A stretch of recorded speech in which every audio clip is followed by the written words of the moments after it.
Ce podcast vous est proposé avec la participation de Numéricable, de Skynet,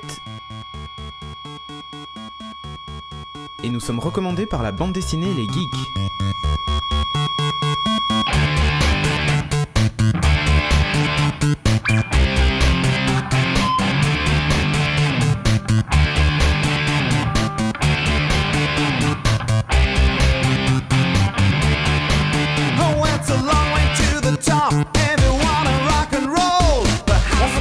Podcast de Geeking. Oui. J'espère que ça va bien les gens. Oh oui. On approche de la 100e puisque nous sommes au numéro 96 et nous enregistrons le 4 mars. Et il est 19h27. Et il est 19h27 exactement. Petit rappel vite fait. Oui. Pour la 100e, on vous a demandé de faire des petites vidéos, des petits clips vite fait. Genre vous prenez votre iPhone. Alors, évitez Bon, rien de sexuel, hein, ouais. Bien sûr. Hein. Alors un petit conseil, évitez de filmer en mode portrait. Essayez de filmer en paysage parce que du coup c'est un peu plus chiant à l'intégration sinon. Ah, tu veux dire qu'il y a des bandes noires sur le côté quoi. Ouais voilà, j'en ai reçu quelques-unes en mode portrait, bon c'est pas grave, je les prends quand même mais essayez de faire attention à ça. Et aussi éviter de le mettre à l'envers, genre vous déclenchez la caméra puis vous le tournez et en fait après c'est à l'envers, bon. Du coup c'est un peu plus chiant en montage. Donc vous m'envoyez une petite vidéo en disant juste je suis fier d'être geek, c'est juste ça, vous avez rien d'autre à rajouter. Vous pouvez être déguisé, rouler à fond sur l'autoroute, non, je plaisante. Y en a qui l'ont fait, mais debout sur le toit de la voiture. Ce qui serait énorme, c'est d'être en ski avec une petite turbine sur le dos en disant je suis fier d'être geek. Je suis pas sûr qu'on en ait, celle-là. Ah merde. Ouais, pas certain. Donc voilà, l'idée c'est que il faudrait que vous nous envoyiez encore quelques vidéos pour qu'on en ait un petit peu plus. On en a reçu quelques-unes, mais je veux faire vraiment un truc super long avec vous dedans. Donc voilà, n'hésitez pas à m'envoyer ça donc à l'adresse cedric@geeking.fr. Ça passe puisque en général quand vous dites je suis fier d'être geek, ça prend à peu près 2-3 secondes la vidéo. Elle doit faire moins de 10 mégas à chaque fois, même en 720p avec l'iPhone par exemple. Donc vous pouvez me l'envoyer facile par mail. N'hésitez pas, il y a de la place dans ma boîte mail, donc vous pouvez la pourrir. Et t'avais un autre message ou pas du tout? Si, je crois qu'il fallait que je dise bonjour à Spooky. Ah, je l'ai pas fait la dernière fois, je me souviens plus en fait. C'était remonté tellement temps. Bon alors Spooky, bon anniversaire. Ah voilà. Mais c'était pour le mug? Ouais. Oui, tu l'as dit la dernière fois. Ok, alors Spooky, encore bon anniversaire, ok. Bon anniversaire. Putain. Pas grave. Pas vieillir son déconne. Epic fail. Yep. Alors, on démarre tout de suite avec la culture.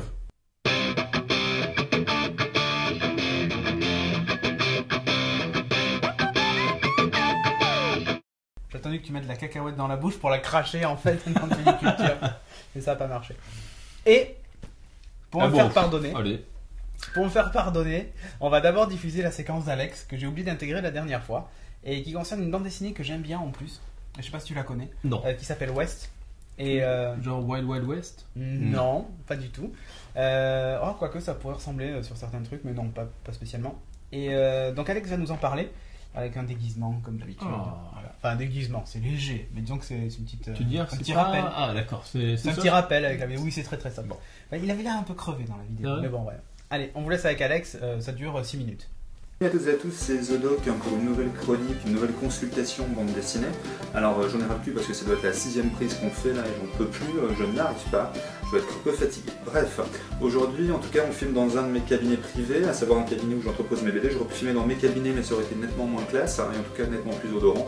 Et donc voilà, aujourd'hui une nouvelle chronique parce qu'on va aborder ce que moi j'appelle mes indispensables en BD. Alors c'est quoi mes indispensables? Mes indispensables c'est une série, un one-shot que je ne prêterai jamais à mon meilleur ami parce que j'aurais peur qu'il me le perde, qu'il me le salisse, qu'il ne me le rende pas, bref. En tout cas, c'est une BD que j'adore relire car à chaque fois j'y prends un plaisir décuplé et ça peut concerner bien évidemment une thématique de science-fiction, de polar, de super-héros, etc., etc. Bref, on va essayer un peu de tous les faire au fur et à mesure de cette année. Et pour initier cette chronique, j'ai choisi, grâce à Poppy, qui a eu la gentillesse donc, de me traiter de fou furieux, de grand psychopathe, donc d'être carrément à l'ouest, et là donc effet spécial oblige, de vous parler du western. Alors bien sûr, j'aurais pu parler de Blueberry, de Jean Giraud, mais c'est une BD que vous devez, bien sûr une série que vous devez absolument avoir au moins lu, également devoir avoir, mais j'ai voulu rester dans l'univers geek et donc j'ai choisi West. Alors West c'est un acronyme pour la West Entertainment Special Team, et là mon accent anglais encore une fois fait peur à tout le monde et vous a fait fuir, hein, si vous n'aviez déjà pas fui auparavant. Donc West, c'est paru chez Darko, c'est co-signé par Nuri, Dorisson et dessiné par Christian Rossi. Alors, pourquoi j'adore cette série? Parce qu'elle mêle donc, plusieurs éléments qui me sont chers. Le premier, c'est finalement l'occultisme, occultisme ou ésotérisme. Alors, j'ai une certaine curiosité saine, on va dire, pour l'occultisme depuis que j'ai vu au cinéma, et j'avais 72, je devais avoir 9 ans, si je ne dis pas de mémoire, pas de bêtises, pardon, Les Aventuriers de l'Arche perdue. Et rappelez-vous, vous avez tous vu cette scène avec à la fin du film ce nazi qui fond, mais surtout, donc, avec l'ouverture de l'Arche de l'Alliance, mais surtout donc, cet entrepôt magistral avec tous ces secrets. Et voilà, ça a vraiment éveillé quelque chose et je suis resté voilà, curieux de cet univers un petit peu occulte qu'on retrouve hein, de toute façon dans des séries, les X-Files, avec dans la première saison, pareil, cet entrepôt, donc dans les bouquins, les BD, etc. etc. Donc, West, il y a de l'occultisme et bon, j'aime bien. Pourquoi j'aime bien également? Parce que il y a le principe de mission impossible, en fait, de l'agence Tourisque, c'est-à-dire voilà, une personnalité charismatique qui réussit à monter une équipe de gens complètement plus barges, ou en tout cas bah, les uns que les autres, chacun spécialiste bien sûr dans un domaine particulier, chacun qui étant compétent pour une chose ou une autre, et en l'occurrence dans cette équipe, donc, qui est comment dire, chapeautée par Morton Chappell. Tiens, je fais des petites rimes. Donc Morton Chappell, lui, c'est un anglais chaman. Voilà. Et donc Morton Chappell, lui, il encadre un indien exorciste, il encadre un colosse de 2 mètres, ancien catcheur, et un sociopathe, un tireur d'élite, auquel viendra après se greffer une psychothérapeute adepte de l'hypnose.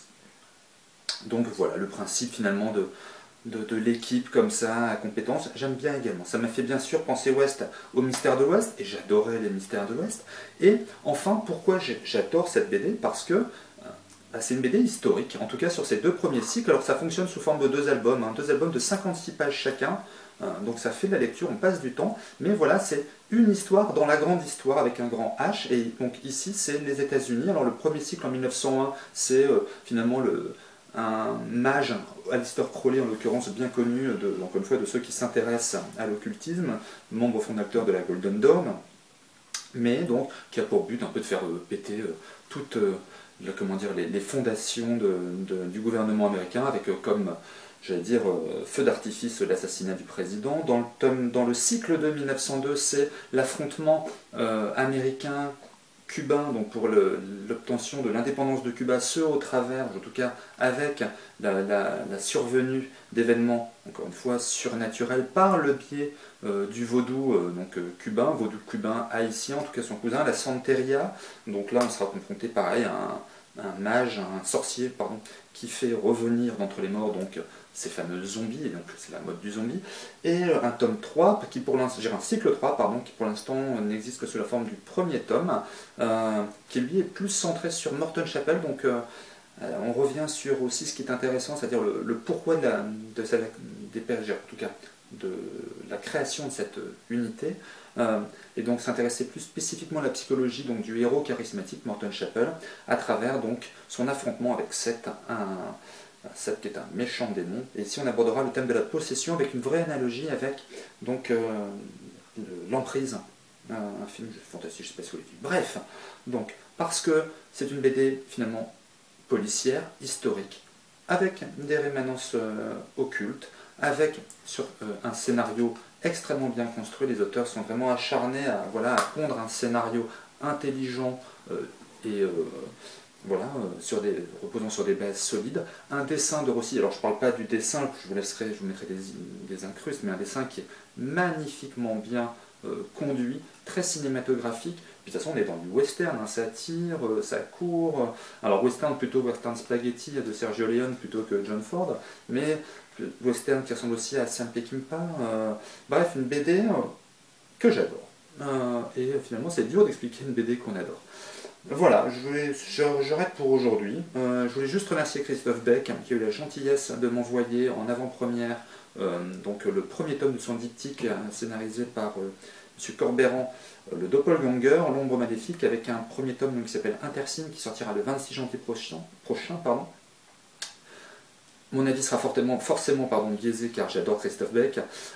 Néanmoins, donc pour vous amis lecteurs, j'attendrai peut-être le deuxième car c'est une BD à ambiance, une BD atmosphérique que forcément j'ai aimé, mais je pense que j'en profiterai encore plus à la lecture du deuxième tome. Il y a très peu de dialogue, il faut se laisser imprégner par une atmosphère très lynchienne, avec des personnages un peu barrés. Finalement, là, toujours pareil, ces questions, notre héros principal est-il schizo ou n'est-il pas, un peu comme moi, quoi. Je vous embrasse tous et je vous dis à la prochaine, j'espère en meilleure forme.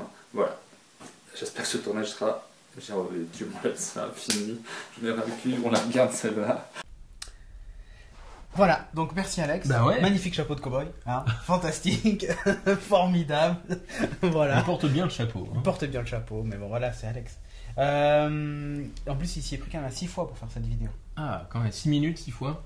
Ouais, c'est ça. Donc 40 prochaine minutes. fois, tu fais 2 minutes, comme ça tu t'y prends à 2 fois. On démarre tout de suite avec une news Star Wars. Ça faisait longtemps. Hein. Ça faisait longtemps. Alors non, parce que je crois qu'ils ont arrêté la série qui coûtait trop cher, mais ils ont besoin de fric. Hein. Ouais, ils ont besoin d'argent. On en avait parlé il y a un moment de ça, du projet que Lucas avait de ressortir tout Star Wars en 3D. Et en Blu-ray. Et en Blu-ray. Mais surtout en 3D au cinéma, là, en fait. Et ils avaient décidé de faire la chose suivante, c'est-à-dire on sort l'épisode 1 en 3D. S'ils récoltent assez d'argent, on sort le 2. Parce qu'en fait, c'est l'argent du 1 qui va financer la conversion 3D mais du attends, mais 2. ça me fait halluciner, moi. Du coup, ça va durer des milliers d'années. D'une part, et ça veut dire qu'ils sont fauchés, quoi. Franchement, je pense pas que ça soit fauché. Bah ouais. La licence, tout ce qu'ils vendent comme jouets, comme jeux vidéo. Quand tu vas sur starwars.com, comment ça te coûte un bras à chaque fois les goodies. Donc hein. je pense pas qu'il soit un manque d'argent, mais je pense surtout qu'ils ont trouvé personne derrière ce projet-là, et que du coup, Lucas est obligé de se démerder tout seul. Il est obligé de se démerder tout seul, mais là ils sont vraiment obligés de se démerder tout seul. Donc Star Wars 3D, ils vont commencer par le meilleur épisode de toute la saga, l'épisode 1. Ouais, on fait garderie. Ah non, c'est pas ça. Ouais, c'est un peu ça. Avec comment il s'appelle le nain là, j'ai oublié son nom. Le petit blond là, tête à claque là. Peu importe, on s'en fout. Annie. Oui, d'accord, oui, c'est Anakin. Oui, Anakin. Oui, non, mais j'ai oublié le nom de l'acteur. Si, je cherchais le nom de l'acteur, mais j'ai oublié son nom. Mais je l'avais, mais bon voilà. On s'en fout. Avec les courses de Pod Racer, en 3D ça peut être sympa. Ouais, moi je me souviens, le jeu vidéo était sympa. Oui, c'est vrai. Je m'étais bien éclaté à l'époque. C'est vrai. C'était assez rapide d'ailleurs, ça faisait partie de ces jeux un peu qui bougeaient un peu à la Wipeout. Ouais, mais c'était la grande époque. Bref, donc sorti le 10 février 2012 a priori. On a le temps de revenir. Ouais, au ciné, aux États-Unis en plus. Donc je me demande quel est le budget pour transformer un film 2D vers 3D. Je sais pas. Déjà, je vois pas trop. Enfin, j'ai du mal à voir la tête process. Ouais. Ça peut être assez. Si quelqu'un peut nous expliquer comment on convertit un film 2D en 3D, je sais que c'est Green Hornet qui a subi ce traitement d'ailleurs, qui était 2D, qui est sorti, qui a pas du tout été filmé en 3D, mais qui a été retravaillé et qui est sorti aussi en 3D. Alors je sais pas du tout comment ils font, si c'est pourri. Ouais, je sais pas quel rendu, j'ai pas été vaincu. J'ai tenté absolument pas. Non plus, mais j'ai des doutes sur le rendu final en fait d'une conversion 3D. Alors en plus, je pense que Lucas au passage va s'amuser un peu à rajouter encore des petites scènes, un petit peu de scènes qui servent à rien, remonter son film encore une fois avec Solo qui tire en second au lieu de tirer en premier. Donc ça c'est pour les fanboys. Ça ils l'ont fait. Ouais, mais c'était grave parce que justement. Là ça t'a marqué. C'est grave. C'est grave, monsieur. C'est grave. Solo tire en premier. Mais oui. Sur ce pauvre chasseur de primes. Il dégaine en premier. Mais oui, il tire direct dessus comme ça, sans sommation. Alors que. Ouais, mais non, attends, Solo, c'est pas un bad boy. Du coup, c'est devenu un bisounours. Ouais. Mais en fait, non, c'est un mec, il est pas comme ça. Ah oui, c'est un mercenaire. Bon, bref, donc, du coup, je pense qu'ils vont réintégrer, tu sais, comme ils avaient fait quand ils avaient fait justement, quand ils avaient remonté les films en 97, où il y avait quelques séquences en plus avec des petits monstres derrière. Et ben, moi, je trouve que certaines scènes, elles sont sympathiques. Même si elles n'apportent rien à l'histoire. Non, alors attends, certes, quand tu as des décors, des fonds de décors, en fait, avec des petits trucs en plus, pourquoi pas? Comme sur Tatooine, justement, les espèces de gros lézards là avec les Stormtroopers dessus. Il y avait ça, et oui, ça et encore, je la trouvais pas très bien faite. Sur elle est pas bien faite, mais ça rajoute du décor. Merde. Dans la cité dans les nuages. Dans les nuages, zut. Bon, bref, peu importe, vous voyez ce dont on veut parler. Il y avait quelques scènes de synthèse qui étaient plutôt sympas, je trouve. Et là, pour le coup, ça s'intégrait bien parce que les bâtiments ont un style très épuré, donc la synthèse d'époque était très épurée également. Suffisait. Voilà. Et donc c'était raccord. Voilà. Bon, bref, donc on va pas épiloguer là-dessus, mais rendez-vous. Bon, c'est là où ça peut être sympa, c'est si vous avez jamais vu Star Wars au cinéma, c'est une expérience quand même. Après, le fait qu'ils soient en 3D, ça peut gâcher l'expérience. Mais ça dépend comment c'est honnêtement, je pense que les 3 premiers en 3D, ils vont le faire. Enfin, moi, je pense que l'épisode... Alors 4, 5, 6, ça va être un peu compliqué. Mais voilà. Mais d'un autre côté, je trouve que...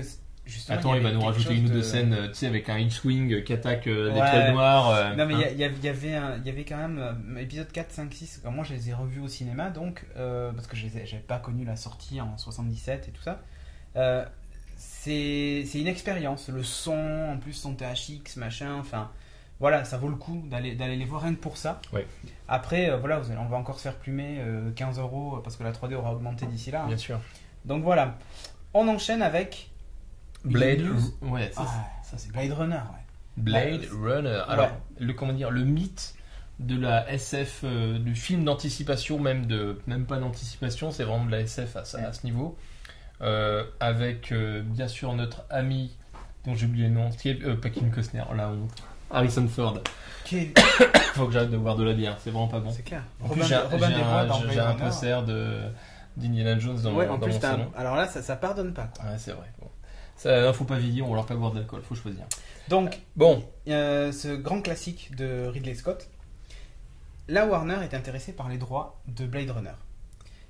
Et ils sont en passe de signer vraiment l'accord là dans les semaines qui viennent. Semaines, je pense plutôt. Un jour, en gros, qu'on est le week-end. Bon, voilà. On signe jamais de contrat le week-end. Exactement. Dans les semaines qui viennent, ils vont signer donc un accord avec la Warner. Et le truc qui est un peu sympa, alors ils ont dans l'accord, il y a quand même écrit qu'ils n'avaient pas le droit de faire de remake du film. Ça, c'est une bonne chose. Ça, c'est pas mal. Alors, quand j'ai vu les news, je me suis dit, oula, c'est pas bon. Ils vont faire un remake encore. Voilà, genre comme le remake de Total Recall, le remake de... On remake. Ouais, on fait que ça. Le remake de Judge Dredd, enfin bon, bref. Là, non, il n'est pas question de faire un remake du tout de ce film, qui est sorti en 82, je crois.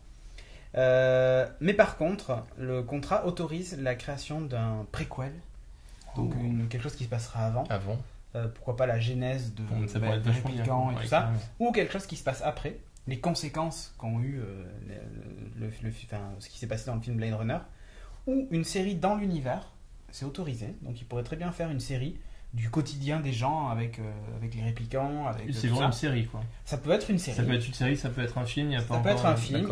En fait, ils ont les droits, les droits qu'ils ont négociés incluent film, série et je crois même série animée, mais je suis pas certain. D'accord. Et voilà, donc en fait, ils peuvent faire ce qu'ils veulent dans l'univers. Même, en fait, ils pourraient même faire comme Caprica qui est dans l'univers de Battlestar, un spin-off ou un truc qui est dans l'univers et qui parle peut-être pas forcément même des Blade Runner et tout ça. Donc ça peut être sympa de voir soit une série, soit un film. Voilà. Et apparemment, ils veulent vraiment cette licence, donc ils vont payer très cher. Et s'ils l'achètent, c'est pas pour ne rien en faire. C'est clair. Donc vraiment hâte de voir ce qui va sortir de cet accord. En même temps, on dit ça, mais je crois que c'est New Line Cinema qui avait racheté les droits pour faire la trilogie d'Isaac Asimov. Tu sais, sur... Mais c'est toujours en cours, Fondation. Ben ouais, mais aucune news ne sort. Hein. Ben non, mais je pense que c'est un film quoi. qui doit être très compliqué à scénariser. C'est clair. Voilà, ça s'étale sur des générations. Un petit peu comme le Seigneur des Anneaux, quoi. Ouais, voilà. Donc c'est même, je pense que ça doit être plus compliqué même à adapter que le Seigneur des Anneaux. Ouais, faut voir. D'ailleurs, on n'a plus trop de nouvelles du Hobbit. Si, il a été opéré d'un ulcère, Jackson. Ouais, mais il y a un moment. Non, assez récemment, il a été hospitalisé. Ouais. Réhospitalisé, ouais. D'accord. Et ça se tourne plus en Nouvelle-Zélande, ça se tourne en Angleterre, en studio, machin. Ils ont été emmerdés, je crois, par les syndicats néo-zélandais. Bref. Mais ça va arriver. Bon, alors en fait, c'est plutôt cool hein, sur cette histoire de Blade Runner. Ça le fait un bel univers qui n'avait pas trop été exploité, une seule fois. Et je vous recommande vraiment le Blu-ray de Blade Runner. Ouais, c'est magnifique, quoi. C'est un film, il y a une ambiance. On dirait que ça a été filmé vraiment en Full HD, quoi. Le Blu-ray est magnifique. Ouais. Enfin, quand je dis filmé en Full HD, ça a été.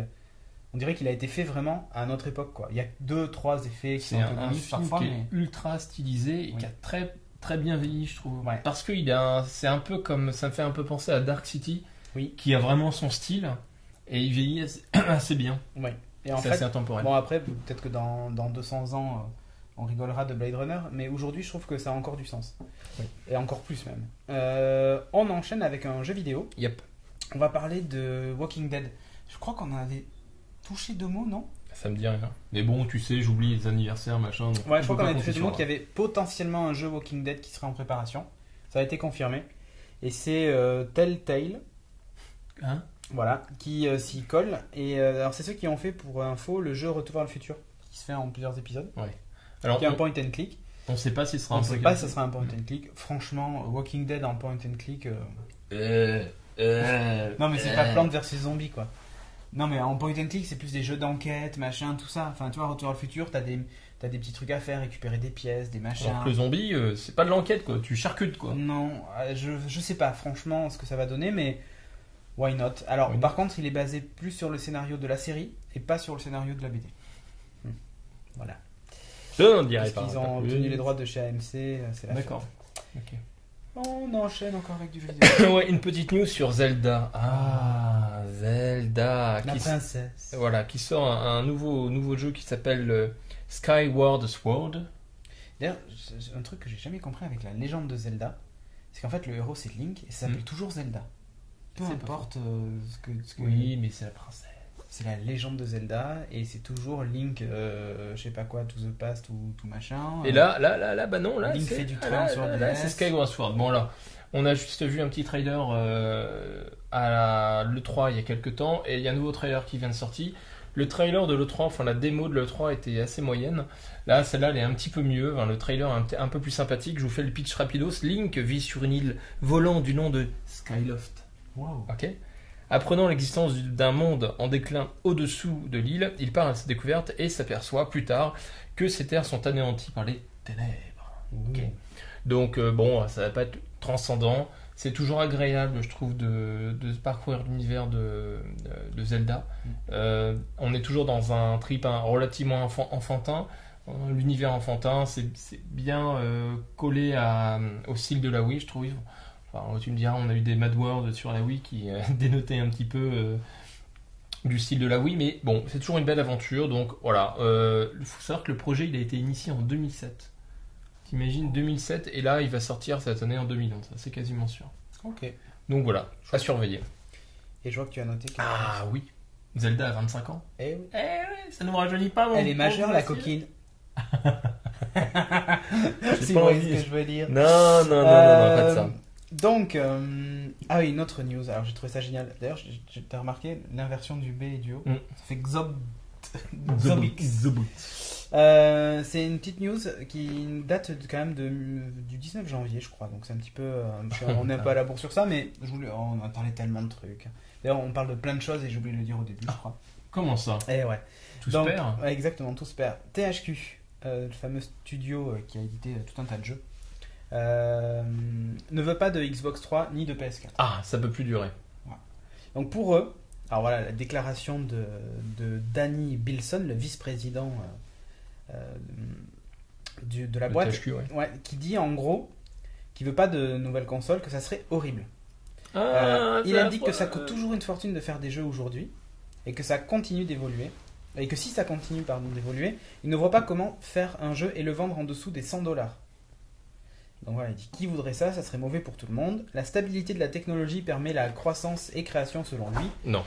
Ils n'ont pas à se poser de questions sur comment l'utiliser, ils la maîtrisent. Bien sûr, il y a toujours des gens qui bossent dessus, mais c'est basé sur la créativité, ce qui devrait amener des choses plus intéressantes et créatives. Ça me fait franchement sourire. C'est comme si tu extrapoles son raisonnement, c'est dire bon ben attends, écoutez, on va utiliser la NES puis on va pas bouger pendant 50 ans parce qu'on maîtrise bien et on va vraiment l'optimiser. On va faire encore plus de fric. On va toujours vendre les jeux 60 €.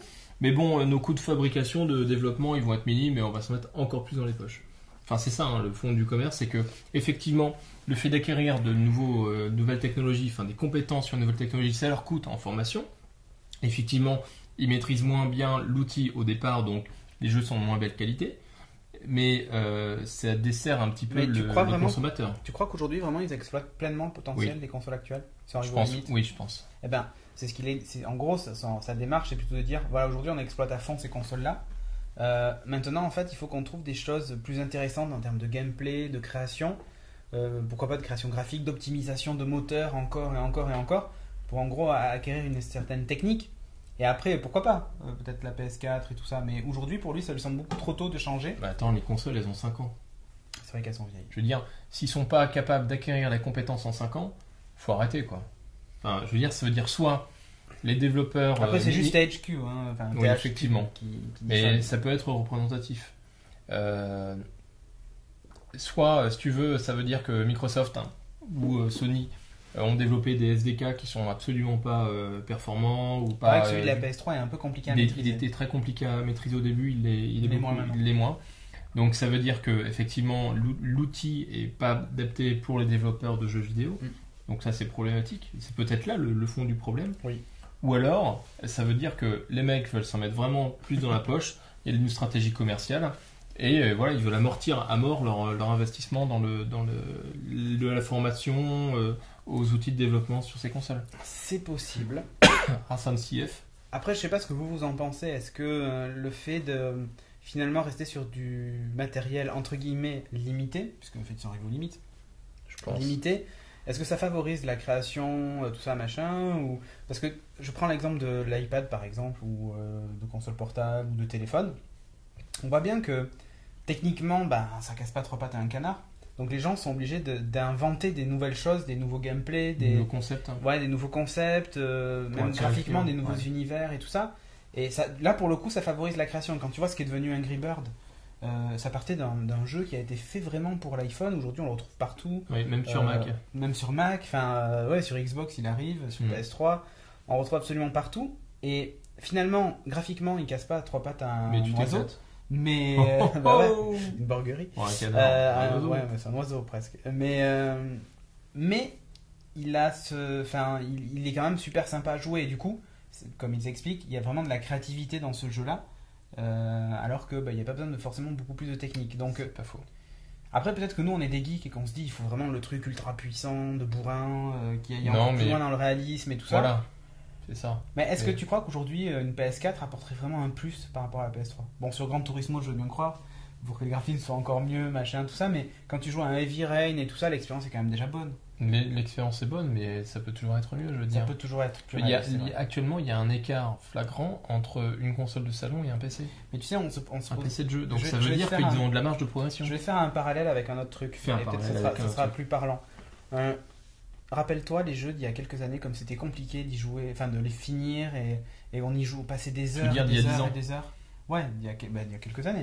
On y passait des heures et des heures et des heures. La durée de vie était énorme. Même, je me rappelle, des Baldur's Gate ou autres qui ne sont pas des jeux si vieux que ça, mais qui datent fin des années 90, début 2000.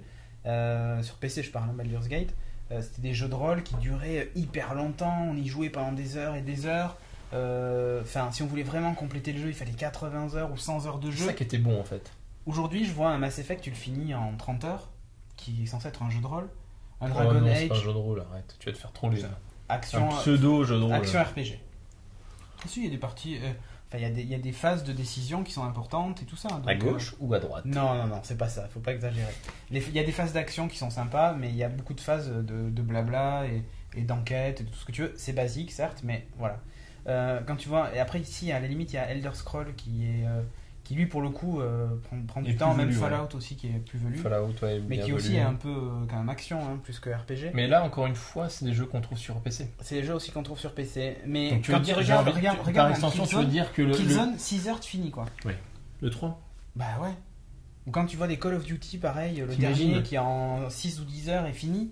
Ça fait cher de l'heure hein. T'achètes ton jeu 60 €, ça fait 10 € de l'heure. Voilà. Et là, on vaut mieux aller au ciné, ça coûte pas regarde, cher. est-ce qu'avant, finalement, les limites technologiques faisaient qu'on était beaucoup plus créatif et que, vu qu'on passait pas de temps à faire des graphismes de ouf, puisqu'on n'avait pas les moyens, on faisait des niveaux dans tous les sens. Tout était en 2D avec des sprites, machin, mais par contre, on allait super loin dans l'univers, dans la créativité, dans le scénario, ouais. Alors que peut-être aujourd'hui, on est un peu plus limité.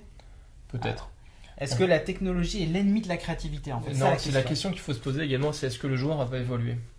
Est-ce que le joueur maintenant, il veut pas de l'action instantanée, que ça soit magnifique? Mais il veut pas passer 10 ans à faire un jeu. Je pense qu'il faut pas faire une généralité. Je pense qu'il y a les deux. Tu vois, il y a le bon et le mauvais chasseur. Quoi. Non. Je pense qu'il y a plusieurs types de gamers. Tu vois, les gens qui passent du temps à jouer au MMO, c'est des gens qui veulent que ça ne finisse jamais. Donc, on peut pas. Je pense pas que le joueur aujourd'hui ait évolué dans le sens où j'allume ma console, je fais une partie.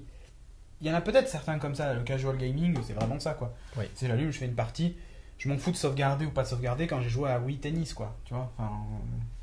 Voilà. D'ailleurs, on n'en a pas trop parlé la fois, je pense de casual gaming, ça n'a rien à voir, mais il y a la Freebox, enfin Free est en train d'ouvrir un store pour les jeux et pour les applications. Il y aura Angry Bird peut-être. Il va y avoir Angry Bird et voilà, et donc ça va faire mal à Wii, tout ça, parce qu'en termes de puissance, ça va être relativement équivalent. Voilà. Bon, bref.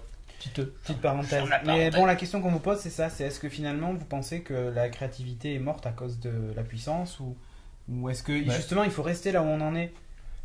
Je sais pas. Enfin, franchement, j'ai pas la réponse. Non, puis c'est un début. Je pense pas qu'on aura la réponse. Il y a plusieurs positions. Je pense que, tu vois, même sur Xbox, tu vois, on trouve des Angry Birds, on trouve plein d'autres petits jeux qui sont visuellement magnifiques, qui exploitent pas du tout la puissance de la console et qui sont des gros succès, quoi. Oui, c'est vrai. Donc, bon. Ouais, comment il s'appelle, Limbo. C'est ça, ouais, je cherchais. Ouais, il y a Ce Limbo. qui était un jeu magnifique, quoi. Il y a Beyond Good and Evil HD qui vient de ressortir sur Xbox Live. Donc en fait, ils ont remasterisé le jeu avec les graphismes et tout ça, mais c'est un jeu qui à l'époque Monkey Island est génial. Enfin voilà, mais ça nécessite pas des monstres de puissance. Donc là, on rejoint plutôt THQ. Mais THQ, on rejoint franchement, aussi. On n'arrive pas à mixer les deux, quoi. C'est ça qui est ouf. Si vous avez, si, regarde, Alan Wake. Enfin bon, c'est très subjectif. Oui, mais c'est court. Oh, oui, c'est court. Bah c'est court. Oui, c'est vrai, c'est court. Donc c'est 7-8 heures. Bah voilà, c'est court. Avant, même rappelle-toi, un jeu de plateforme à la Mario, mais t'y passais des heures et des heures et des heures. Ouais, mais le gameplay, c'était un truc de hardcore gamer, quoi. Fallait trop millimètres. Ouais, alors peut-être. que maintenant, tu peux arriver avec tes gros sabots. Non, maintenant, ce qu'ils font, c'est comme dans Little Big Planet, c'est qu'ils te filent un éditeur de niveau, comme ça, hop, la durée de vie, vas-y. Allez, démerdez-vous. On vous livre 10 niveaux et après vous vous démerdez. Mais attends, on fait payer l'outil 15 €. Voilà. Ouais, attends. Donc bon, bref, dans les commentaires, n'hésitez pas à vous triper. On enchaîne avec un truc qui s'appelle Don't Make Me Steal. Donc en gros, littéralement, ça voudrait dire ne me faites pas voler. Ne me forcez pas à voler. Voilà, c'est ça. Ne me faites pas voler ou ne me forcez pas à voler. Alors ça, c'est les participants à une conférence qui s'appelle Lift. C'est un peu comme TED, sauf que c'est vraiment hyper orienté uniquement aux nouvelles techno. Là, on n'est pas spécialement dans le... Enfin, nouvelles techno et futur. Ouais. On n'est pas forcément dans la science ou ce genre de choses. Lift, je vous invite à aller voir les conférences, c'est hyper intéressant. Hyper intéressant. On en reparlera d'ailleurs un de ces quatre. Donc là, les participants à cette conférence ont lancé un manifeste qui est super simple. En gros, c'est « Je promets de ne plus télécharger de films illégalement si une alternative légale respectant certains critères voit le jour. » Ces critères sont au nombre de 5. En fait, il y a un critère de prix, un critère de langue, un critère d'aspect pratique, un critère de choix et un critère de droit d'accès. Alors concrètement, c'est pour le prix. Pour le prix, bon, il faut que ce soit fixé a priori, pas dépasser un certain pour la ticket. loc, par exemple, d'un film, la VOD, il ne faut pas que ça dépasse le tiers du prix d'un ticket de cinéma. Ouais. Voilà. Pour la location de séries télé, ça ne devrait pas dépasser le tiers du prix de la location de film. Parce qu'après tout, oui. Voilà. En plus, il y a beaucoup plus d'épisodes. Donc, voilà. L'achat d'un film ne devrait pas dépasser le prix d'un ticket de cinéma. Parce qu'aujourd'hui, quand vous achetez un Blu-ray ou n'importe quoi, acheter le Blu-ray d'Inception, vous payez plus cher que la place de ciné. 2 fois plus cher. Et ça devrait... Enfin, c'est pas logique, quoi. L'abonnement mensuel, pas plus de 3 séances. Voilà. Ne devrait pas dépasser le prix de plus de 3 séances. Donc, une séance aujourd'hui, en région parisienne, c'est plutôt 10 € dans les... Donc là, on est entre 30 et 45 €. Voilà, en gros, un abonnement mensuel illimité, en gros, ne devrait pas dépasser 30 €. Mais quand on a Netflix, c'est même vachement moins cher que ça, quoi. C'est clair. Tiens, en parlant de ça, j'en parlerai juste après. La langue, ouais. On devrait pouvoir regarder le film dans toutes les langues dans lesquelles il est disponible. Ouais. On pourrait changer de langue après l'achat, créer des sous-titres, de la liberté, quoi. Pas être cantonné à avoir uniquement la langue d'achat. Aujourd'hui, quand on regarde, c'est où on l'achète en VO, ou VOST quand il est dispo, ou on l'achète en VF, par exemple. Alors ça, je prends le cas d'iTunes, mais dans la plupart des catalogues de VOD ou d'achat de téléchargement de vidéos, voilà, c'est cantonné une langue et c'est cantonné une langue et c'est super. Moi, j'adore la VO et souvent quand tu l'as en VO, c'est sans sous-titres. Et tu peux pas ajouter les sous-titres, genre iTunes, quoi. Genre DRM. Voilà. Donc les aspects pratiques, donc le contenu payé est immédiatement disponible. Bon, voilà, on le télécharge de suite. Pas de pub. Ça dépend de ça. Voilà. Sans pub, ça c'est clair. Est disponible à travers un moteur de recherche, année, réalisateur, langue. Pour rechercher facilement. C'est l'aspect pratique. Le choix. Ah ouais, le choix, avoir tout à la date de lancement, au jour J et tous les catalogues et dans tous les pays. Dans tous les pays, au même instant, au même moment. Voilà, c'est quand même. C'est ce qu'offre le piratage, hein. Mais en gros, on arrête de pirater le jour où l'offre légale propose la même chose. C'est ça en fait l'idée. Je veux voir un film qui est jamais sorti en France, mais qui est sorti aux États-Unis, qui a peut-être fait un bid ou qui a pas trouvé de distributeur en France, je dois pouvoir le faire. Complètement. Autrement qu'en le téléchargeant illégalement, quoi. Exactement. Donc voilà. Je pense qu'ils ont tout à gagner. Hein. Et les droits d'accès, évidemment, il faut que le film soit interopérable et dépourvu de DRM. En gros, je l'achète dans iTunes, ok, c'est bien. Je veux le regarder sur ma platine de salon en le gravant sur un Blu-ray, je dois pouvoir le faire. Ou sur un DVD, je dois pouvoir le faire. Aujourd'hui, c'est pas le cas. C'est clair. C'est un exemple. On prend iTunes comme exemple, mais on pourrait en citer plein d'autres. Hein. Bon, alors moi, dès que j'ai vu ça, je me suis inscrit sur une pétition en fait. Donc en gros, l'adresse est don'tmakemesteal.com. /fr, si vous voulez l'avoir. Ouais, si vous voulez l'avoir en français. Okay. /fr, sinon il y a un onglet, je vous mettrai le lien en bas. Et allez signer cette pétition. Je crois qu'il y a 11 000 personnes aujourd'hui qui ont signé. 11 000 et quelques. Donc faut pas hésiter à dire ça. Faut pas y aller. En gros, en fait, quand vous signez, vous promettez de vous engager à plus télécharger comme des porcs si ils respectent ces critères-là. Évidemment, à mon avis, on n'est pas prêt d'être entendu. Oui, c'est sûr. Et on a terminé avec la culture. Et ouais, n'empêche, on a fait une petite demi-heure. On enchaîne avec le message du sponsor. Oh yeah. Numéricable.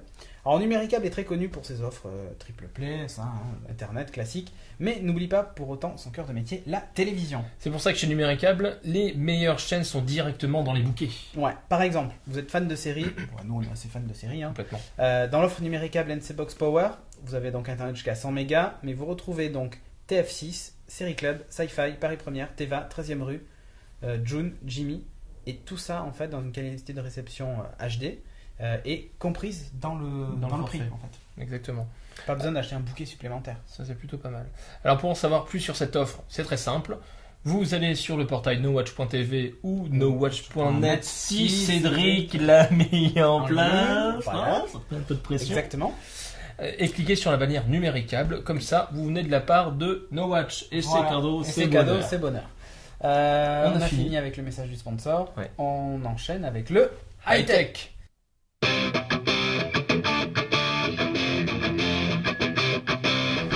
Et le high-tech, cette c'est semaine, attention Apple. mesdames et messieurs. Non, il n'y a pas que du Apple. Ah bon? Non, il y a du Apple. Non, je peux Non. On va parler de l'iPad 2. Bah oui, donc faut bien qu'on en parle. Non, non, pas encore. Ça. Vous avez vu mon sticker? Ouais, il est magnifique. Non, on le voit bien. Oh yeah, Mr. Awesome. Donc, t'as fait récupérer ta panne. Ce serait fini sur ton appareil photo. C'est pas grave. Alors, l'iPad 2 qui a été annoncé par Steve Jobs himself. Ça déconne. De retour des morts. Non, Back from the dead. C'est méchant de dire ça. Il a vachement maigri. Hein. Ah comme c'est encore possible. Comme le nouvel, c'est comme l'iPad, on se dit c'est pas possible, mais si, ils l'ont fait.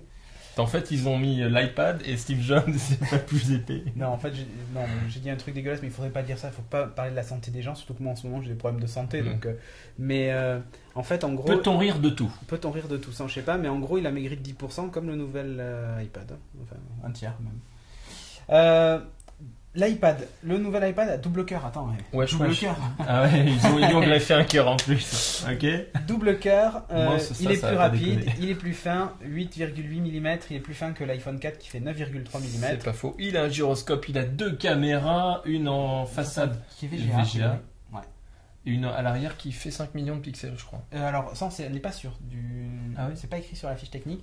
Et ça m'étonnerait pas qu'il s'est fait comme pour l'iPod Touch 4ème génération. C'est-à-dire qu'en gros, il fait des photos en 2 millions ou je sais plus quoi et il filme en 720. Et a priori, ça a l'air d'être la même optique puisqu'il n'y a pas de flash, rien, tout ça. T'as pas de flash? Non. Shame. Donc, il fait des vidéos en 720p. Au niveau des nouveaux accessoires, donc on a quand même une sortie HDMI, ça c'est nouveau, vous pouvez brancher l'iPad à la télé. On reviendra dessus. Ah d'accord. Et ensuite ils ont sorti un autre accessoire qui est le Smart Cover aimanté, on reviendra aussi dessus, mais c'est pour faire un bref résumé comme ça vite fait. On revient vite fait sur le départ, donc plus rapide. A priori les premiers tests qui ont été faits, c'est juste l'alu. Il y a une vraie différence sur le lancement des applications, tout ça, il y a un vrai gap technique. Vive le double cœur, c'est le processeur A5 a priori. Ouais, c'est leur fameux nouveau processeur A5. En termes de rapidité, ils ont fait une démo sympa avec iMovie, version iPad. Qui pour le coup, là pour le coup on voit avec plusieurs pistes de son, machin, tout ça, avec plein d'effets et tout. Donc ça peut être une petite machine de montage assez sympa pour des films vite fait, ou un petit podcast vite fait comme ça, tu vois, on the go, wesh.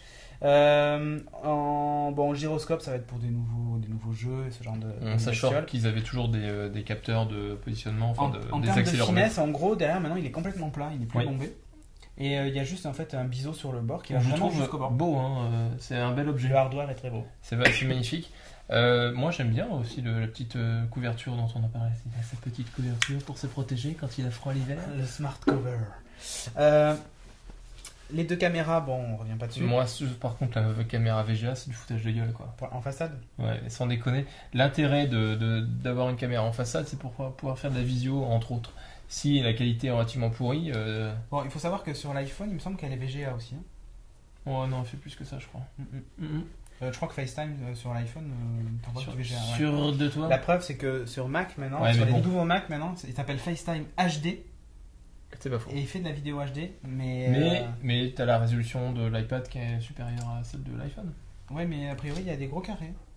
T'as des gros pixels. Ouais, il y a des gros carrés, ouais. Moi, j'ai des démos que j'ai vues, c'était pas moche et ça rendait super bien, voilà. quoi, comme d'hab. Mais l'usage de la visio, why not? Si, moi je m'en suis déjà servi, c'est pratique. Hein, moi aussi, je me suis servi de FaceTime, mais c'est assez sympa. Sur l'iPad, je sais pas. En tout cas, Coach Patato. Hein, ce qui est top, c'est quand même la caméra derrière. C'est anecdotique parce qu'on va pas faire des photos avec ça. Comment ça? Attends, je prends en photo. Par contre, une petite vidéo vite fait, machin. Vu qu'il y a un outil de montage qui est assez efficace, pourquoi pas. Franchement, je sais pas trop quoi en penser parce que c'est. De nouvel iPad ou des. Du nouvel iPad. C'est un update. Ça, pour moi, très franchement, ça déclenche pas l'achat. Complètement pareil. Aujourd'hui. Maintenant, si vous avez à choisir, d'ailleurs, ils bradent les iPad 1. Oui. Il les brade à 400 € pour les versions. La version de base, la moins chère, je crois qu'elle a 339 €. D'accord. Moi, j'ai vu une news à 400 €. D'accord. Ça déclenche pas l'achat évidemment pour moi. Par contre, pour les nouveaux arrivants, entre guillemets, n'achetez pas le premier iPad. Si pour les nouveaux arrivants, achetez pas le premier, ça sert à rien. Prenez direct le second. Ouais, y a quand même les prix ont pas augmenté. Oui, effectivement, il y a quand même un écart technique entre le premier et le second, à savoir en termes de puissance de calcul. Moi, je trouve plus joli finalement le second. Oui. Il est plus léger, il a la même autonomie de mémoire. Hein. Celui-là a été oui, c'est 10 heures, 10 heures. Il gagne une centaine de grammes, un peu plus de 120 grammes, je crois. Il passe de 750, je crois, à 600 grammes. Moins de 600 grammes. C'est ça. Donc c'est intéressant, mais c'est pas la révolution. Pour moi, en blanc. C'est ça la révolution. Ouais, histoire que tes gros doigts soient bien dégueulasses. Non, mais c'est juste le contour qui est blanc, parce qu'en fait, réellement derrière, il est pas blanc. C'est gris, ouais. Pour moi, c'est une mise à niveau par rapport à la concurrence. Ni plus, ni moins. Et encore, je trouve qu'ils se mettent au niveau, mais ils vont pas au-delà. Ah oui, non, ils vont pas au-delà, c'est-à-dire que le produit, dans 6 mois, il est has-been. Alors, ce qu'a dit Steve Jobs, en gros, pour justifier le fait que le nouvel iPad soit pas, entre guillemets, une bête de course, bien que il pédale quand même. Oui, il pédale, mais parce qu'en fait, le soft est hyper optimisé. Effectivement. Mais en gros, ce qu'il a dit, nous, on se focus sur l'expérience utilisateur, alors que les autres, c'est uniquement sur la caractéristique pure. Il sort des tablettes avec du Tegra 2, machin, avec du muscle, plus savoir qu'en faire, des écrans 3D et tout ça. Eh ben, nous, on s'en fout, c'est l'expérience utilisateur. Alors, et là, j'ai envie de dire, vous vous moquez de nous, monsieur. Vous fourrez le doigt dans l'œil. Non, vous vous moquez de nous, parce que où sont les réseaux sociaux intégrés à mes contacts et tout ça, machin, enfin l'expérience utilisateur, puisqu'on en parle. Moi, je vais te parler d'un autre élément de l'expérience utilisateur, les écrans Retina Display. Ouais, mais bon, alors technologiquement, je pense que c'est pas suffisamment mature pour avoir des dalles aussi importantes. Regarde. Je vais encore parler de HP parce que je suis tombé amoureux du touchpad. Ça, on a bien compris que t'as envie d'en acheter. Ça, c'est clair. Pour moi, le choix est vite fait. Ça sera touchpad, ça sera pas autre chose. Mais pourquoi, bon Dieu, cet iPad ne discute pas avec un iPhone? Enfin, c'est con. Ils ont même en Bluetooth, à la limite. Je leur demande même pas de parler en Wi-Fi. Non, même pas. Ils auraient inventé une nouvelle technologie, tu sais, chez Apple. Je leur demande pas de discuter en Thunderbolt sans fil, tu vois. Je leur demande de discuter à la limite en Bluetooth. Bien que tu vois, il faille quand même une portée, ou quand ils sont sur le même réseau Wi-Fi, parce que l'iPad est tout le temps connecté au Wi-Fi et ton téléphone aussi quand tu es chez toi. Je reçois un appel sur mon iPhone qui est pas à côté, je peux voir qui est en train de m'appeler, pourquoi pas y répondre. Enfin, ce que va faire le touchpad. Mais voilà, l'OS n'a pas évolué non plus. C'est 4.3 archaïque. Hein. Ça reste. Enfin, maintenant c'est archaïque. Il y a un an c'était intéressant. Sans déconner. Quand je regarde la page d'accueil de l'iPad, je me dis mais pourquoi avoir direct toutes les apps comme ça, machin, enfin, passer d'une application à l'autre, je suis obligé d'appuyer 2 fois, d'aller chercher une icône en bas, machin, enfin. Oui, il manque des choses. Enfin, disons que ce qui est intéressant, le multitâche, ce qui est intéressant là, pas terrible. Ouais, disons que c'est pas le multitâche qui est pas intéressant, c'est l'accès aux informations, aux applications multitâche qui est pas bon, qui est rédhibitoire, quoi. C'est très très chiant. Non, par contre, moi, je te parlais de l'écran. C'est absolument pas une révolution. Moi, pour que ce produit, même le nouveau produit, soit le produit ultime, il faut qu'il ait un écran qui soit versatile, j'ai envie de dire. pas plus fin, qui soit compatible à effectivement un rétroéclairage, mais également à une lecture type Kindle. C'est le Mirasol, c'est les écrans qui vont venir. En fait, elle est sortie. Notion Ink, ouais, mais c'est un gros Switch quoi. La Switch, ouais, je sais. Ouais. Mais elle est pas chère, hein. Ouais, mais tu fais rien avec. $300, je crois. Ouais, elle est pas chère. Comme quoi, ils sont plein dans les fouilles, les salons. Mais d'aspect visuel, elle est pas vilaine. Elle est super jolie. Par contre, le soft c'est une catastrophe. C'est une vraie catastrophe. C'est dommage parce que elle était très prometteuse, le fait d'appuyer, hop, tu passes en e-ink. Et là, c'est voilà, il faut pour que le produit soit vraiment une véritable révolution. Mais là, tu changes 3 générations en avance. Peut-être. Mais en fait, ce qui me gêne, c'est que les technos existent. Elles sont pas très matures, mais si un Apple rentre dans la boucle, il injecte un maximum de pognon dans le développement d'une techno, ça va booster sacrément la techno et l'expérience utilisateur. Pour le coup, Monsieur Jobs, elle sera vraiment améliorée. Mais en plus, il parle d'expérience utilisateur, mais regarde, prends une photo avec ton iPhone et transfère-la sur ton iPad. Tu fais comment Tu fais comment pour faire ça? Tu passes par mon Mac. Ouais, ou t'envoies un email quoi. Oui, il y a ça aussi. Bah, c'est complètement con. Ah oui, on est d'accord. Et tu vois, quand je vois ce qu'a fait encore une fois HP, où tu poses ton téléphone, ploum. Ah, on a compris que t'aimais bien les produits HP. Hein. Non, mais même les produits Android, tu peux l'envoyer par Bluetooth tout simplement. Je suis complètement d'accord. Enfin, c'est super con. Là, à la limite, je crois que faudra me dire si des gens ont essayé, mais en mettant l'adaptateur USB, tu sais, pour les appareils photo, je crois que si tu branches l'iPhone dessus en USB, je crois que tu dois pouvoir transférer tes photos parce qu'il est détecte comme un appareil photo. Ouais, super. Super, donc, ça c'est de l'expérience utilisateur. Ça c'est vraiment l'expérience utilisateur. De merde. De merde, ouais, vraiment. Et tu vois, quand je vois Synergy, encore une fois, ou même ce qu'il y a sur Android, où tu as tes trucs Twitter qui sont à jour, ils récupèrent tes photos de Facebook, ton machin, ton truc, tout est intégré. Tu vas dans l'album photo du touchpad et tu as les photos Facebook de tes potes ou même tes propres photos à toi. Et là, ben, tu es obligé d'aller dans l'appli Facebook qui est vraiment un truc dédié, tout est en silo, ça communique pas ensemble. Effectivement. Ah, c'est super con quoi. Ouais. Enfin, franchement, c'est super con comme tu dis. Mais bon, comme tu dis. Pour moi, l'iPad 2, ben, c'est pas une révolution, c'est très franchement. C'est une évolution. J'étais très très déçu de ne pas voir un iOS 5. On le verra peut-être à la WWDC. Alors, il y a le 4.3 qui est en Gold, en Gold Master, j'ai envie de dire. Ouais, c'est ça, mais c'est ça. Ah ouais, c'est pas mal ça. Ou alors Gold Manager. Gold Master. Gold Master. Master Seed, Gold, machin. Yep. Et en fait, la version 4.3, ils ont amélioré quoi? AirPlay. Maintenant, on peut choisir ce qu'on veut faire avec le bouton de verrouillage. Qu'est-ce qu'il y avait d'autre? Je sais plus, mais vraiment, c'est du détail. C'est du détail, effectivement. C'est du détail, il n'y a rien de. T'as l'impression que, autant Apple, il y a quelques temps, ils étaient moteurs, ça avançait. Tant là, voilà, Et j'adore quand il dit on s'est pas reposé sur nos lauriers, machin, nana. Bah, excuse-moi, quoi, mais t'as sorti un truc plus fin, ok. Sur le hardware, les mecs qui ont bossé sur le hardware, ils sont pas reposés. Ça, c'est clair. Par contre, les mecs sur le soft... Bah, disons que là, ils sont en train d'être à la rue, 1 sur les performances du soft, 2 sur... Enfin, pas les performances, mais surtout sur le contenu du soft et le... J'ai trouvé super moyen quand l'attaque qu'il a donnée en disant 2011 sera l'année des copies. En mettant les logos HP... je l'ai pas vu. Moi, j'ai pas vu la keynote, j'étais occupé ce soir-là. Ouais, d'accord, ok. Bon, c'est du troll à 2 balles. Voilà. Par contre, sur le hardware, c'est vrai qu'ils sont bons, ça y a rien à dire. Enfin, sur le hardware. Tu veux dire que t'aimes bien la petite housse? Non, là. Alors parlons-en. Parlons du smart cover. Alors en fait, ils ont fait un truc pourri. Mais non, la housse précédente est assez moyenne. Elle est plus que Superman, elle est à chier, ouais. Voilà, et donc là, ils ont fait un truc, en gros, il y a une baguette aimantée qui se positionne automatiquement là. Et vous fermez le cover et hop, en plus, ça éteint l'écran, comme sur les BlackBerry. Et donc, elle se replie par tranche. Elle se replie par tranche, en fait. Il y a 4 lamelles, je crois. Et elle peut faire du coup un support dans ce sens. Alors je sais pas si ça tient extrêmement bien, ça a l'air en tous les cas. Alors ça tient bien sur une surface plane, mais à mon avis tu le poses sur un truc un peu. Tu le poses sur un chat, ça tient ou pas? Non. Mais l'autre en fait était vachement plus haut, tu sais. Et oui, donc ça tenait sur un chat. Vachement mieux. Peut-être. avec un élastique. Mais là du coup ça tient plus. Donc voilà. Après la position pour écrire a l'air aussi confortable que l'autre. C'est le même angle en fait. Non, alors il paraît qu'il est auto-nettoyant. Non, mais en fait, à l'intérieur, il y a le même truc en microfibre que les chiffonnettes qui livrent. Alors, il faut que tu... Et en fait, voilà, c'est ça. Et genre, avec les mains, tu...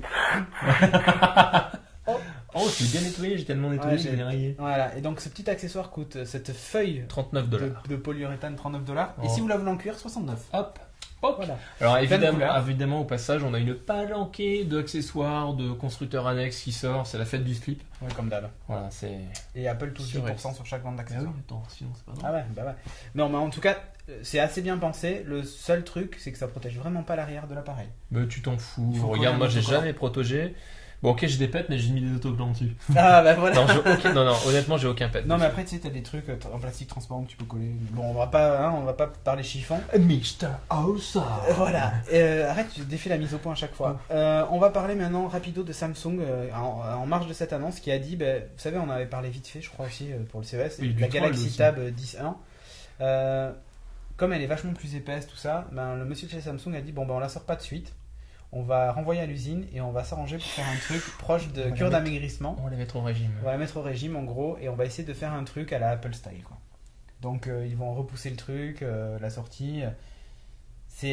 Après eux peuvent le faire, Motorola non, trop tard elle est sortie. D'une part, et puis il faut avoir les reins assez solides. Il faut avoir les reins assez solides pour se permettre de renvoyer à l'usine. Dire non, on arrête tous les soirées de lancement, tout le bordel. Hop, allez, hop, on annule et on refait tout. Même tout ce qu'on vous a envoyé en communiqué de presse, tout ça, vous oubliez, ça sera plus la même. Ouais, c'est clair. Bon, après, d'un autre côté, ça peut du coup donner un truc un peu plus sympa. Mais c'est clair. Mais je pense que l'OS c'est très restera Android 3.0, ça changera pas. Et t'es sûr? Oui, c'est juste le matos qui veut le revoir. Ils vont peut-être mettre du Retina Display, qui sait.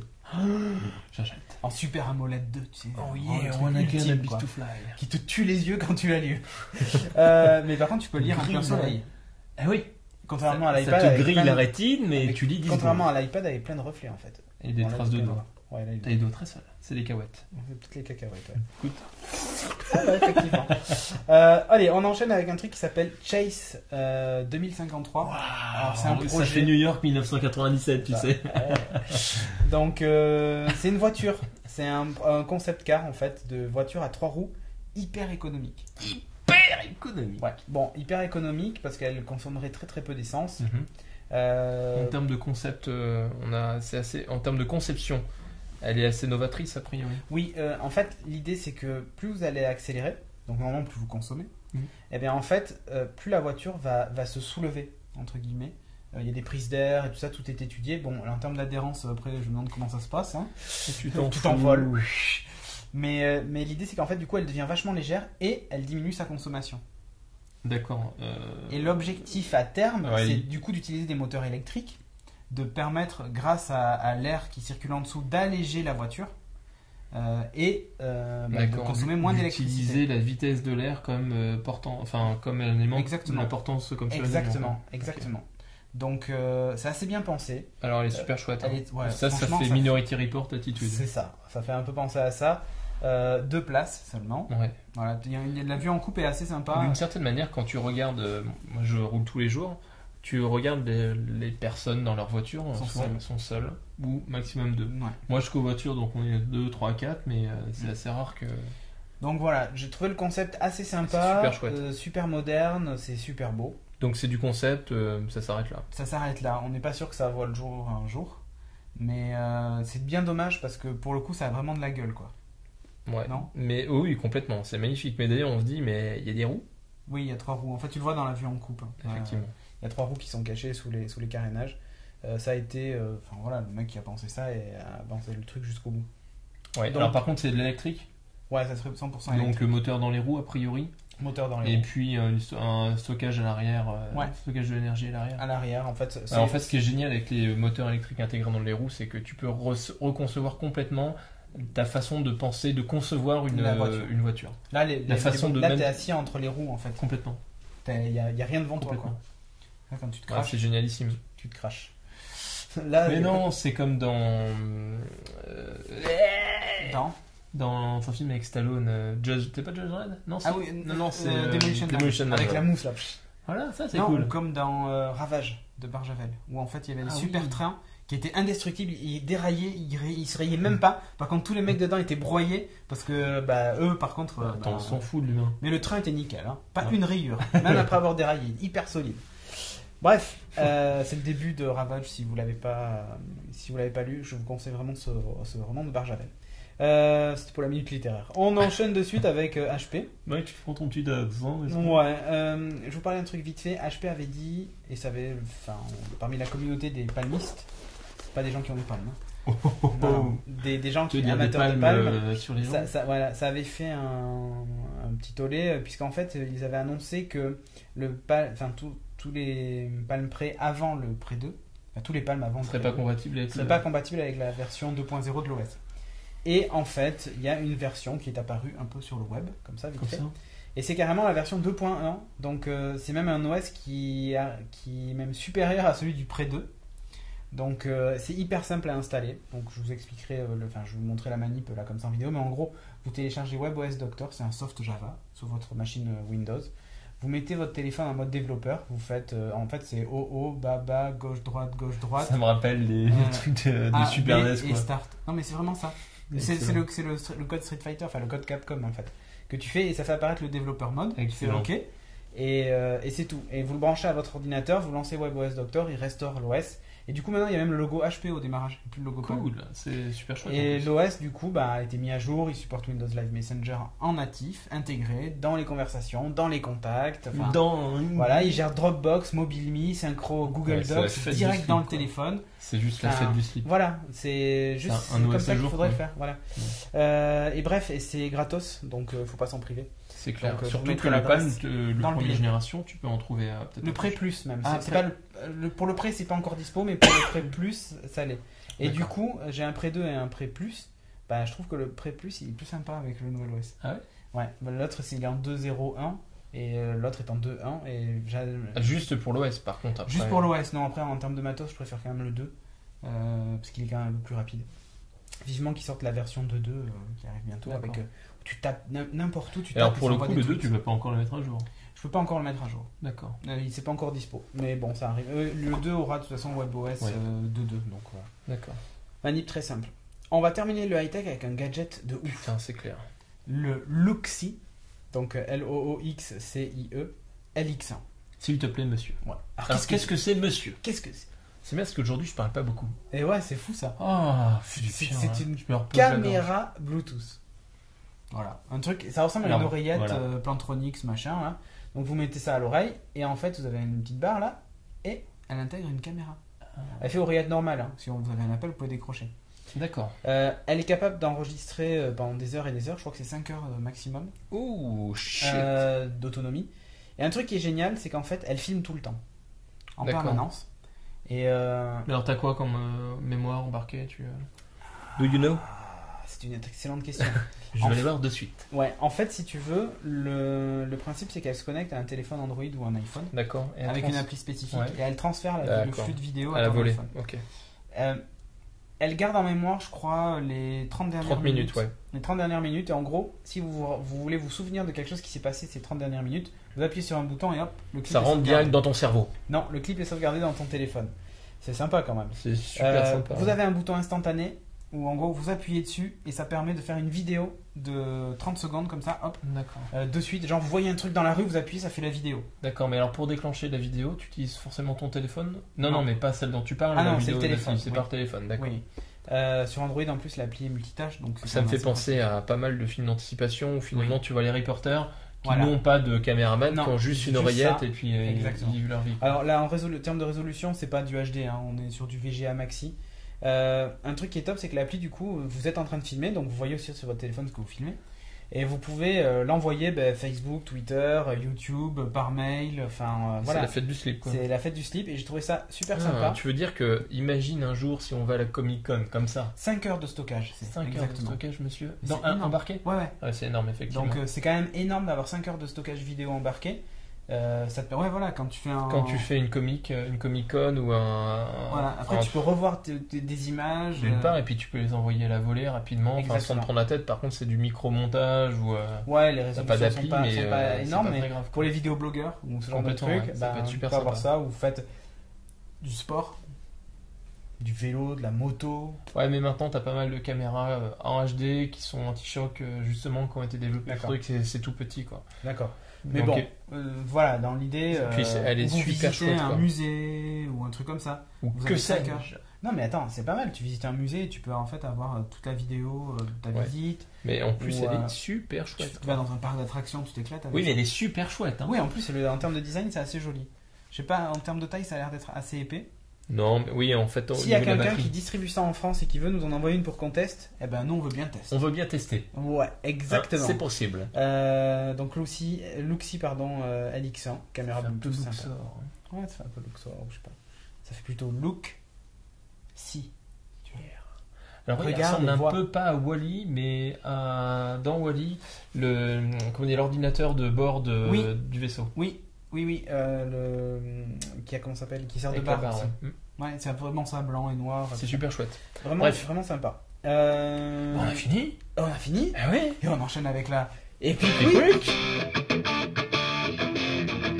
Et ouais. Epic Week et le Epic Fail, c'est quand même Motorola. Avec son Blur. Avec Motorola Blur. Qui veut dire qu'il est un peu flou. Non, en fait, Motorola Blur, c'est un peu comme HTC Sense, sauf que c'est pourri. Non, je résume. Hop, King Pam Poum. Je crois que c'est Engadget ou Gizmodo, je sais plus lequel des deux, qui a testé le Atrix et qui a expliqué que ça gâche complètement l'expérience utilisateur. Le téléphone est une bête de puissance, machin, tout ça, mais ça gâche complètement l'expérience utilisateur du genre. Moto Blur, en fait, intègre Facebook, Twitter et tout ça. Sauf que dès que tu installes l'appli Twitter, Facebook, elle se rajoute aussi à Android. Et du coup, ça crée des doublons. Et parfois, dans des menus, tu vois envoyé par Facebook, tu l'as deux fois. En gros, l'appli officielle plus Moto Blur. Et bref, c'est vraiment bordélique, ça fait pas propre du tout. Et l'interface n'apporte absolument rien. Elle est très peu personnalisable, les widgets sont moches. Et tu peux la gicler ou pas? Ben, réellement, tu peux installer un nouveau launcher, mais tu n'auras pas celui par défaut d'Android. Ouais, c'est la galère quoi. Donc, c'est franchement la galère. C'est complètement naze. Et voilà quoi. Enfin, Epic Fail encore aux surcouches de certains constructeurs. Moto Blur, d'ailleurs, moi, le Motorola Milestone que je l'avais acheté parce qu'il n'y avait pas Moto Blur. Parce que sur tous les autres, on avait droit à Moto Blur. Ouais, donc même le Milestone 2 à Moto Blur. C'est dingue ça. Ouais. Et donc, du coup, ils s'entêtent en plus. Ils s'entêtent à vouloir absolument avoir leur propre truc, tout ça. Alors, c'est bien pour on va dire, le commun des mortels. Qui installe aucune appli. Ou très peu, et qui veut juste avoir ses réseaux sociaux comme ça, vite fait. Mais dès qu'on commence un peu à bidouiller, puis Android est quand même fait pour ça. Tu m'étonnes. Pour installer des applis. Effectivement, l'OS que tu peux le plus bidouiller. Le plus ouvert, où tu peux t'amuser dessus. Dès que tu commences à faire ça, ça montre complètement ses limites, Moto Blur. Donc ouais, franchement pour moi c'est un big fail. C'est nul ça. Pour Motorola. Et le Epic Win, c'est Microsoft cette semaine. Ça faisait longtemps. Bah ouais, ça faisait longtemps. Alors, ils auraient pu être dans le fail, parce qu'il y a quand même eu une rumeur qui dit qu'ils n'auraient pas de tablette dans les cartons avant septembre 2012. Oui, j'en ai entendu parler aussi. Ouais, mais bon, comme c'est un truc, c'est Business Week, je crois qu'il y a 10 ans, soi-disant une source proche du dossier, machin. Méfions-nous, ça sent la spéculation. Je préfère pas colporter cette rumeur, j'en sais rien. Mais en tout cas, Microsoft Research a fait un truc sympa avec des écrans de demain en gros. Ouais. Avec des écrans transparents, avec de la projection, qui intègrent des caméras comme la nouvelle Surface et tout ça.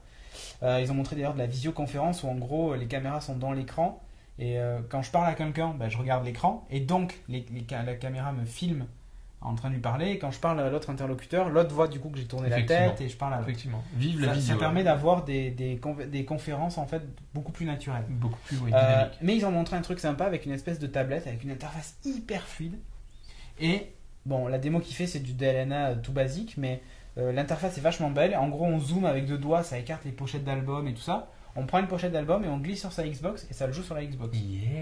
Voilà. Et tu fais la même chose avec ton PC. Alors, c'est ça tout con, sur ton pour PC. le coup. C'est tout con. Il y a déjà plein d'applis qui permettent de le faire sur iPad et même sur Android et tout ça. On en parlera dans HD Lab, on fera un dossier spécial sur ça. Mais le truc, c'est que voilà, là, on a vu une démo hyper fluide, un truc super propre. Pourquoi pas quoi, et même pareil avec Surface aussi qui dispose cette même interface. D'accord. Tu glisses sur ta table et ça joue là en fait ce que tu dis ce que tu présentes c'est uniquement une interface. En fait ils ont montré des interfaces qui sont sympas et ils ont montré aussi des écrans transparents. Ouais, alors des technos pour le coup. Des technos là. En fait il y a du soft et il y a vraiment de la techno, du hardware. La tablette en elle-même elle a rien de particulier. Non, la tablette en elle-même a rien de particulier, mais l'écran tu vois par exemple qui est posé sur la table et capable de détecter ta main à cette hauteur là. Et il la voit. D'accord, donc il utilise quoi on sait. C'est un peu comme Kinect. De l'infrarouge. Ouais. D'accord. C'est des caméras infrarouges. Parce que je sais que Microsoft. Et du coup, c'est un mélange de Kinect et d'écran mélangé, tu vois. Effectivement, je sais que Microsoft avait présenté une tablette qui utilisait une techno de Samsung qui servait d'émetteur et de récepteur vidéo. C'est ce que tu expliques. Ah oui, mais c'est la fameuse Surface. Tablette. D'accord, c'est la haute Surface. Effectivement, qui est beaucoup plus fine pour le coup. Parce que d'ailleurs, dans la vidéo, il la montre, il met la main en dessous. Oh, regardez, regardez, c'est vachement ça. Un truc, ça fait que 40 cm. C'est le truc. Donc là, c'est les technos de vin. D'ailleurs, en parallèle, il y a Fraunhofer. Fraunhofer, c'est la société qui a développé le codec MP3, qui est ultra connu, qui a développé un écran AMOLED qui est capable de faire de la réception vidéo également, donc prendre des photos. C'est-à-dire que demain, votre écran d'iPad, de tablette, téléphone, il sera également utilisé pour faire de la numérisation. Ouais. Hein, c'est pas de la photo. Tu poses une feuille dessus. Voilà, tu poses une feuille, c'est de la numérisation de proximité. Hein. Ouais. Mais c'est super intéressant. Le reconnaissant. Ah voilà. Non mais tu dis. De proximité, t'as dit. Si tu mets tes mains pour. Empreinte digitale, tu mets ton œil. Ah ouais, salut. Non voilà, mais bon, ça bref, peut être sympa. Ouais, ça peut être pas mal. Mais là, ce qu'ils ont montré, la visioconférence, du coup, plus besoin d'intégrer par exemple une petite caméra à un iPad, c'est l'écran direct qui fait une vidéo. Du coup, quand vous regardez. En fait, ça fait SF. Oui. Parce que c'est effectivement ce qui était présenté dans les films, dans les séries. Mais ça veut dire adieu les caméras. Il y a quelques années, effectivement. Donc, adieu les caméras. Mais par contre, en termes de résolution, t'es limité à la résolution ou pas, remarque. Je sais pas. Franchement, je sais à moins pas que la matrice soit plus dense que celle de ton écran je ne sais pas. Émetteur, on va dire. Mais déjà, si tu envoies de la vidéo en 1024 par 768, ça passe. La résolution est correcte. Très correcte, effectivement. Ça permet d'avoir du plein écran sur ça, ou même sur ton ordi sans que ce soit trop cracra. Carrément. On a fini avec la Epic Week. Oui. T'avais des commentaires à lire, parce que je sais que t'as déjà ouvert ton iTunes. Oui, mais j'ai refermé, le con. Oh, ça c'est vilain. T'es sur le HD ou le SD? Je suis sur le SD, monsieur. Oh, t'es sur le SD. Bon, bah ok. Bon, ben moi je vais aller sur la version HD. Allez, soyons fous. Allez, vas-y. S'il veut bien, voilà. Hop. Le plus récent, parce que le plus utile, il date du 17 mars 2009. Pas plus récent, finalement. Alors, super intéressant de Ashraf Fouad. J'espère que j'ai pas écorché ton nom. Bonjour, je viens de découvrir ce podcast et honnêtement, je le trouve parfait pour tout geek que nous sommes. Non, c'est un vieux ça. Dis la date. Fuck. Celui-là, je m'en rappelle très bien. C'est un vieux. Attends, alors là, bug de iTunes. Je suis sur les éléments les plus récents et il me présente. Bah alors moi j'y vais. Alors j'ai un monsieur qui s'appelle Jean-Yves Départ, comme le départ. Et super podcast fait par des passionnés. 5 étoiles du 3 mars. Le 3 mars c'était hier. Qui sait que l'on va bientôt voir faire joujou avec AirPlay, iOS 4.3 et son Apple TV pour balancer ses photos vidéo pendant Geeking. Ça fonctionnera sûrement mieux que tous les systèmes que vous essayez de mettre en place. Ou alors vous branchez un iPad directement en HDMI. On ressent vraiment que vous êtes des passionnés. D'ailleurs, ça serait bien si vous pouviez vous passionner un tout petit peu pour la photographie et nous sortir des petites news photos de temps en temps. Merci beaucoup, longue vie à Geeking. PS, continuez à vous chamailler sur Walking Dead, ça me fait bien rire. Ok. Salut. Alors, pour la photo, figure-toi qu'il va y avoir un podcast dédié à la photo qui s'appelle Premier Réflexe. Oh, pas mal. Alors, c'est un podcast No Watch? Ça sera un podcast No Watch. Tu vois, la photo, j'aime bien la photo, mais j'ai pas un super appareil, quoi. J'ai un Samsung GX20. Moi, c'est pareil, j'ai un Sony qui fait des photos correctes, mais je m'en sers juste comme ça. On n'est pas des pros de la photo. On n'est pas des pros de la photo. Et il y a des gens qui en parlent beaucoup mieux. Et dans Premier Réflexe, justement, des gens vont en parler beaucoup mieux. Et là, oui, beaucoup mieux, puisque ce sont des professionnels de la photo. Ouais, et là, pour le coup, toi, je pense que tu vas prendre ton pied avec ce podcast-là, quoi. Alors, sois patient, ça vient. Exactement. Bon, alors, pour le coup, j'en ai un de Stéphane Chevauché. Très bon podcast avec une ambiance entre potes, très agréable. Un rubricage clair et qui balaye toute l'actualité techno-geek, bref, du bon, du fun et du geek. Vivement le podcast sur les Media Centers. PS, tous les 15 jours, c'est trop long. Bah ouais, mais bon. J'en ai un comme ça aussi. Alors j'en ai un qui date du 22 février de Jordan Vessian, qui nous dit bonne année. Il nous a mis 3 étoiles. Il a dit « Je vous suis depuis le 32e épisode ». Pas mal. Pas mal. J'adore votre émission, bonne initiative d'être passé en HD. Je suis un peu déçu de voir un podcast toutes les 2 semaines. Je préférais le format hebdomadaire, mais je trouve votre émission quand même géniale. Merci à vous, bonne continuation. Alors, quand est-ce que votre nouveau podcast sera disponible? Alors, ça dépend lequel. Si c'est HD Lab, il est en cours de montage, mais rien que le générique a mis 48 heures à s'encoder. Ok. Donc, mon Mac est en train de rendre l'âme. Il va arriver. Il sera un peu périmé, mais il va arriver. D'un autre côté, c'est un pilote. Donc aussi, un pilote, en fait, on se règle. Même nous, on n'est pas. Enfin, moi, en tout cas, je suis pas très satisfait de ma prestation. Et pareil. Voilà, et on prend nos marques aussi. Donc le premier ne sera pas parfait. Donc il faudra être un peu sympa avec nous. Ouais. Il faut en voir un. J'en ai un autre, allez, vas-y. Du 25 février de Jean-Michel D. Bienvenue dans Geek World, 5 étoiles, merci beaucoup. Donc ça fait 2 ans que je me laisse aller à ce florilège de Geek Attitude, donc ça fait longtemps. Depuis le début. Geek Attitude, non ça doit être Attitude je pense. Sans me déplaire, j'apprends chaque jour des nouveautés, j'adore les personnes qui la présentent. Bien sûr vous êtes reconnus, et à cette époque je n'étais un simple technicien banal, mais maintenant grâce à vous je suis devenu un geekman. C'est comme une drogue le geeking. Comment puis-je m'en sortir? Pilule bleue ou pilule rouge? Matrix attitude. Oui. Continuez comme ça, je suppose qu'il manque le ça. J'espère un jour vous voir en vrai. Ciao les amis geeks. Mais écoute, ça dépend dans quel coin tu es. Mais déjà si tu vas à la Comic Con cette année, tu devrais nous croiser au moins le week-end. Donc voilà quoi. Bon allez, moi des Toulouse Game Show. On y sera vite fait, vite à fin. Un dernier. De Madus38. Très bien, mais je ne loupe. Alors je ne l'ai pas sélectionné, j'en prends au pifomètre. Je ne loupe aucun épisode, il nous a mis 5 étoiles. Je ne loupe aucun épisode, très bon podcast. Par contre, pourriez-vous vous remettre comme avant le titre des sujets en cours affiché en bas de l'écran? C'est quand même très pratique quand on veut sauter des sujets qui ne nous intéressent pas spécialement. Par exemple, moi je ne suis pas intéressé par les jeux vidéo et je pourrais passer en avance rapide jusqu'au sujet suivant. Je vais y arriver. Merci pour le boulot. Alors, écoute, je peux expliquer. Il peut le faire. En fait, je pensais que ça se mettait tout au bout, en fait, à chaque fois. Depuis que j'ai changé de logiciel de montage et tout ça, je pensais que ça fonctionnait, et en fait, non, ça restait que quelques secondes. Mais maintenant, j'ai trouvé comment faire. Donc, normalement, dans l'épisode que tu es en train de regarder, ça a dû être établi. C'est formidable, hein. Les gens demandent des choses. Mais en fait, c'est juste le temps d'entre guillemets de s'auto-former. Ouais.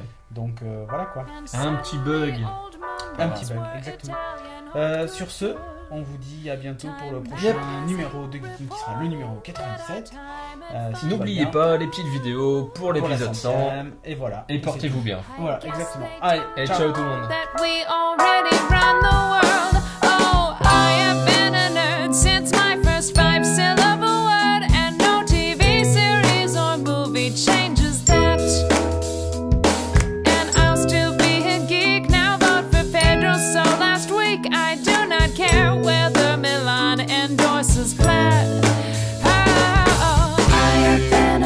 Since long before anyone heard that Bevan Squally was the latest fashion trend.